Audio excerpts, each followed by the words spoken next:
I've been busy. I'm dead tired.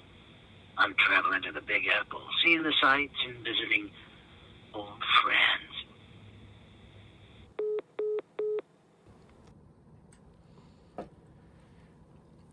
Hello and welcome to the mykeadelic channel. I'm your host Mike, aka mykeadelic, with another pathetic intro. Let me raise this up. I'm like bending down. Blah. Hello and welcome to the mykeadelic channel. I'm your host Mike, aka mykeadelic, here with another exciting video. Today we're going to be rewriting Scream 6. I saw a video talking about Spider-Man rewriting it. I can't remember the channel. I'll put it up here. But I'm going to do the same thing with Scream 6 because I saw it and I enjoyed it, but I got some notes. So let's go through these notes and rewrite Scream 6. We begin with our favorite news person, Gale Weathers. I love Samara Weaving. We're saving her for later. She's sticking around, but we're recasting her. We start sort of similar. Instead of having the date night thing with Samara Weaving, which was a great sequence, don't get me wrong, I do appreciate that. We'll have a sort of similar situation, but we're going to have Gale Weathers instead. They'll torment her about Dewey, all that good stuff. And boom, we see the kill. Or close to kill, whatever. Maybe she's in the hospital. Sorry if you can hear drilling or whatever. Or the AC. Excuse me. After Gale's killed, we're going to go with the killer. Same thing. We still see the killer reveal. We go back to the apartment. We find out it's this dude, Jason. He's plotting to kill the Carpenter sisters. Receives a call from a different Ghostface. Gets killed. Sam is framed. Boom. We're into it. Now, Tara and her friends are at a Halloween party. Chad is going to be working an internship with the police. So he's going to call Tara and Mindy and kind of let them know before everybody else does. They got to be careful. Gale Weathers has been attacked. There's a new ghost face on the loose. Time to be on high alert. We are going to be focusing more on Tara rather than Sam. So we got Tara living in the same apartment. We're cutting Quinn. We're replacing her with Mindy. Mindy lives with Tara and Sam in that apartment. Instead of Sam's boyfriend, he's cut too. Across the way, we got Chad and his roommate in the same complex. We're keeping Annika. I love Annika. She's got a great sense of style. She's sticking around. Boo, boo, boo. Sam attends therapy with Dr. Stone, and all that is like the same. Sam's called in for questioning by Detective Bailey, who is, instead of whatever dude that Detective Bailey currently is Samara Weaving, and who is also Ethan, the Virgin Boy's aunt. So there's that family connection still. Calls in Sam because her ID was found at the scene of the crime, as well as the Ghostface mask used by Richie and Amber. On the way to the station, Sam's called by Ghostface from Richie's phone, who then attacks Tara, kills multiple bystanders in that great bodega sequence. We can keep that. That was great. At the station, they meet with Kirby after having a little interview with the detective. Kind of same situation. Instead of Gale revealing that Sydney is hiding out and stuff, we'll have Kirby reveal that. Dr. Stone is still murdered by Ghostface, who steals Sam's file. Ghostface then kills Ethan instead of Quinn in Sam and Tara's apartment. And I love Annika, but that sequence was so good that let's just keep that sequence. But instead of having the boyfriend across the way, we'll have Chad across the way. But maybe Chad went back before Ethan to like go back to his apartment to go to sleep because he was fucked up or some shit. And then you still have a similar sequence where they're escaping, going across the way, but Ethan is dead, and so on. And maybe Sam is at the hospital with Gale and not even there for that situation, but I kind of like the core 4 moment, so maybe Sam is still there. Fuck it. Let's keep Sam there in that scene. Detective Bailey is officially taken off the case following her nephew Ethan's death, but vows to avenge her nephew. So we have a similar scene, but we're gonna have Samara. She just has those chops. I feel like she can do that serious and like going from like friendly to intimidating and then off the rails at the end. But she did have her great scream in the beginning. Kirby takes the group to an abandoned cinema that she found while investigating. Now, it was nice to have Gale one-upping her and showing that Gale's still on top of her thing, but we don't need so many fan service Gale-y moments in the punch and all that stuff. That was great, but great fan service moments and interactions with Tara and Gale and all that stuff, but for the sake of time and moving the story forward, bye-bye. Sorry. So Kirby finds the building. She takes the group there. It's set up like a shrine, all that stuff, still great. They agree to meet Kirby at the theater to trap Ghostface on the subway platform. They're separated, but we're flip-flopping it, so Chad is separated instead of Mindy. Same thing, injured, doesn't die, that's cool. At the theater, maybe Sam sees a vision of Billy Loomis, maybe we cut that for time. We can still have that. She's like, we don't know who she's trusting, we don't know whose side she's on, or maybe we just have her in front of that glass case and opening the glass case and And that's all we see. Kind of cool. We don't see her take the knife out. We just see her open the case, right? Bailey calls Sam and says she found out that Kirby was fired from the FBI months prior after becoming mentally unstable. Ghostface appears and stabs Tara before attacking Mindy. As Tara tries to escape, Bailey arrives with a gun drawn. Bailey shoots Ghostface, the first Ghostface who stabbed Mindy, who we see is Kirby. Or maybe we don't see, it's Kirby, whatever. She shoots Ghostface Kirby, reveals herself as the second Ghostface, but not working together. They're kind of like competitor Ghostface almost. She says that it was to avenge her other nephew Richie, and that she raised them like a mother and d, and that she didn't like those types of movies and stuff, but then maybe she got into them. And now that I'm like thinking about it, maybe she could still be a film studies professor, but whatever. Let's just have her be a cop for right now, because then I'd have to rewrite my rewrite. But I kind of like the idea of her being the character instead of being a cop, being the film studies professor still, and then them being a murderer, the film studies professor being the murderer. It's kind of cool instead of a cop. Anyways, she killed Gail and was trying to build up to killing Sam and Tara to avenge the death of her son Richie. But someone killed her son Ethan, and so that got her crossed. So now she's like a bit twisted, because she's not just that kind of I got a plan, calm, cool, collected, mentally ill. She's like snapped. Like it's like the straw that broke the camel's back. Now that someone killed her son, she's just like lost it. And if you've seen Ready or Not, you know Samara Weaving can kick it into that gear and go to that like Stu level, like So that would be awesome to see Samara Weaving be killer number one as Detective Bailey, because someone tried to steal her thunder. Someone took her son from her other son, Since she thinks it's Kirby, she's going for that classic. We've seen Scream, you light her up and then you go for the headshot. So she's going for the follow-up double tap to finish off Kirby. Before she fucking lights up Kirby, she gets a call. Maybe she gets a call from Richie. Fuck it, right? Like how Sam got the call from Richie. And she answers it. It's Ghostface. I don't know. Bailey goes to finish off Kirby. She gets a call from Ghostface. Ghostface swoops in, fucking messes up Bailey. Bailey's outskis. Now it's just Tara and Ghostface, which is now the third Ghostface. And they're killing each other, these Ghostfaces. They're not all like one little Ghostface trained team. And so who is this third Ghostface? Who could it be? Mask comes up. Of course, it's Sam motherfucking Carpenter, who we've been setting up perfectly to be the ultimate Ghostface since Scream 5. It was a good subversion in Scream 5 to have her be the final girl, even though she's Billy Loomis's daughter. But to do that twice, I wasn't buying it. I wasn't buying the relationship. I'm sick of her. Let's let Tara take over. Jenna Ortega is blowing up. Jenna Ortega's the final girl. Sam is Ghostface. This way, our Ghostface, now, we've seen her in The Therapist. We've kind of gotten a peek inside her head, and now we got her going full Stu Billy kind of monologue mode, and she's spilling all the beans, and she's going, look, sis. And then Tara's like, what, fucking Sam, how could you? And she's like, well, after I got Richie good, it unlocked something in me. And then Gail Weathers all of a sudden starts talking about me in some kind of way. And then someone else goes after Gail Weathers and takes her out. And then she's like, okay, so now it's almost like a responsibility or something to stop that person before, because now it's a life or death situation, but it's like a kill or be killed. But she is the Ghostface.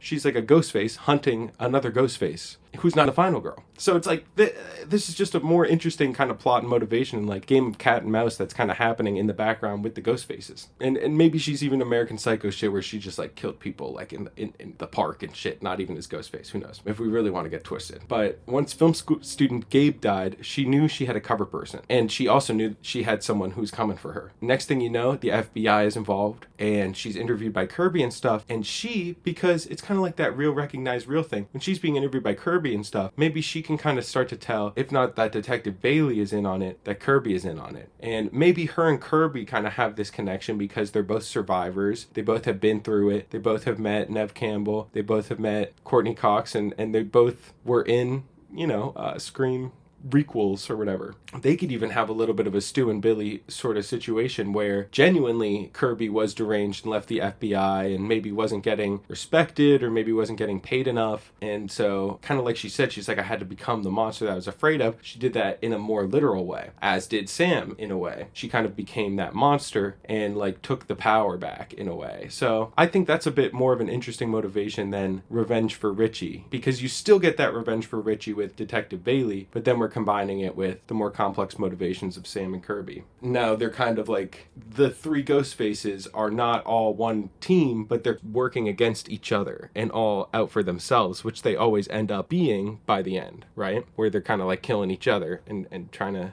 have one final survivor, like Jill so notably dedicated herself to demonstrating. And so Sam's like, she's the ultimate final girl, and with Kirby and Bailey dead, she can take all the credit. And just like last time, she loves her sister Tara. So even though she's all fucked up and shit, she's not going to kill Tara. And kind of building off the arc of when earlier in the film, and we can keep this, Tara's like, yeah, I'm in New York because I got to go to school and shit. Why are you here? Like, why are you even here? She's like, this is why I'm here. This is my legacy. Like, this is what I'm meant to do. Like, almost some Darth Vader shit. Join me and together we can rule, whatever, something like that. I think that would be way cooler. Sorry, I'm going off on a tangent.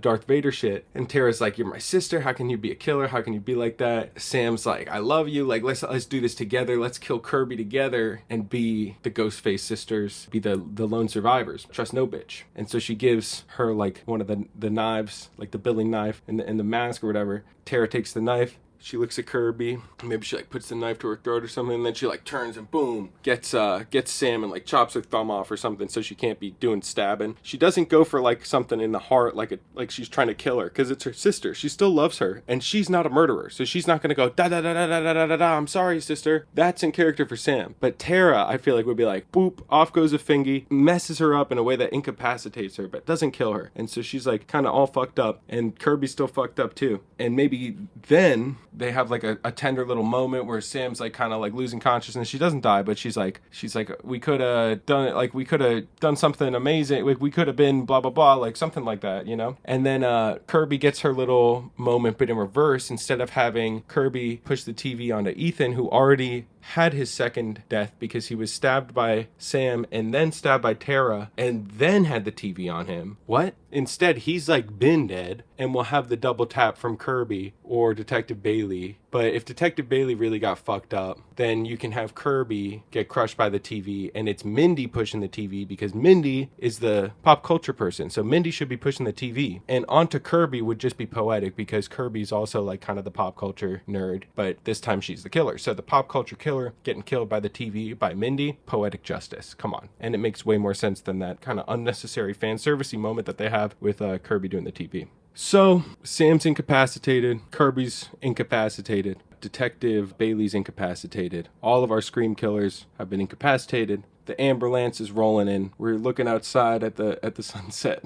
I know you say it ambulance. I'm joking. I know how to pronounce words. I like to joke sometimes. Sam is institutionalized. We see her carted off in a stretcher, maybe with like a straitjacket or some shit too, but obviously she's got some medical shit. And there's like the ghost face mask or something that's like on her stretcher. It falls off onto the street. And then we kind of like follow the camera and the ghost face mask falls on the street. And then we go up. And then we see Tara and Mindy and Chad, and they're all like patched up, and they're all like, oh, I'm so glad we didn't die. And maybe Annika's there too, because she's cool. So then like Annika's also like, yeah, I'm so glad we all didn't die, guys. Like, what a happy ending. Like, what a surprise. And maybe Kirby's like with like a little thumbs up, but she's bad. So like she's off, but they're okay. Nobody has to die. I don't know. And Detective Bailey's like, oh, and nobody died because I like them. I don't know, just kidding. You know, sometimes people gotta die. But Scream is notorious for having a little fake out death like Dewey. Anyways, people are piling into ambulances. We have our beautiful little like dawn is breaking on a new day situation. And Tara and the homies are like, all right, I guess I gotta go to therapy. We still get that closure, and we get that independence, because now that Sam is being institutionalized, Tara is going to be living her own independent life, but she'll still go, okay, maybe I have to go to therapy, I have to deal with this trauma, and they all go off to the hospital to heal up and not be hurt anymore. Ambulance drives off into the distance, and we pan down into the street, and we see on the floor, on the asphalt, a beat up ghost face mask, and then we see a hand gloved in leather, maybe black leather, maybe red leather, snatch that mask up off the ground, and we hear bong dunk dunk dunk boom, little red right hand, and then we hit him with like a Scream 6 little title thing, and then we fade that out and play the fucking Demi Lovato song and roll the credits so everybody can be happy as they walk out. that's my thoughts on Scream 6. That's my little rewrite. Let me know what you think. Do you agree with the changes? Do you prefer what they had? You got a little half and half. You got your own take. Personally, the main things being starting with the Gale kill, taking out Sam's boyfriend, focusing on Tara, making Sam the main Ghostface, making Samara Weaving Detective Bailey, who is also a Ghostface, and making Kirby genuinely also a Ghostface who was working with Sam, and they were going to pin it on Samara Weaving, who was trying to pin it on Kirby. You get this almost like web of deception going, which I think is a little more interesting and a little more 21st century Scream. So, and 3 female killers, which it's like I wasn't even trying to do that, and 3 final, like, see, the one thing, as much as I did enjoy Scream 6, I did feel like they were playing it safe with certain things. Like, I was getting Wednesday flashbacks with Jenna Ortega and Chad, because I was like, sure, but also I was like, I don't like feel the chemistry. It's like, I feel like it's like some focus group and they're like, Jenna Ortega should be with hot guy, instead of like Jenna Ortega's character can be single or ace or gay or bi or anything, or not have a love interest in one movie, which I guess she didn't in Scream 5. But because she's the it girl, it's like, make her the final girl. We don't need to unnecessarily throw in a love interest. But if we want to work up her and Chad, we can start working it up. And then maybe she has scenes with her and Mindy, and Mindy's like, yeah, fucking go for it. I like, you know, like, because Mindy's like good at dating, clearly, because she like gets around. So she can kind of be like, yeah, fucking go for it. Even though it's her brother and shit, she could still have that like, oh, it's gross straight people, but she could be like, go for it. So I feel like they could have played that a little better. The main thing is Sam being the killer. And then if we got a little more Samara Weaving, of course I loved her in the intro, but if she played a killer and had a little reveal monologue and got to go a little wild, that would have been aces. That's all for now. Thanks for watching the Mykeadelic channel. I've been Mike, aka mykeadelic. I'll continue to be Mike, aka mykeadelic in the future. Plenty other videos, so make sure you click around and stick around. Music videos, movie reviews, original songs, all sorts of stuff. New videos tri-weekly. Make sure you like, subscribe, leave a comment, click the bell, share. I'll catch you next time. Peace out. Viva la Scream. It's been real. It's been fun. But it hasn't been real fun.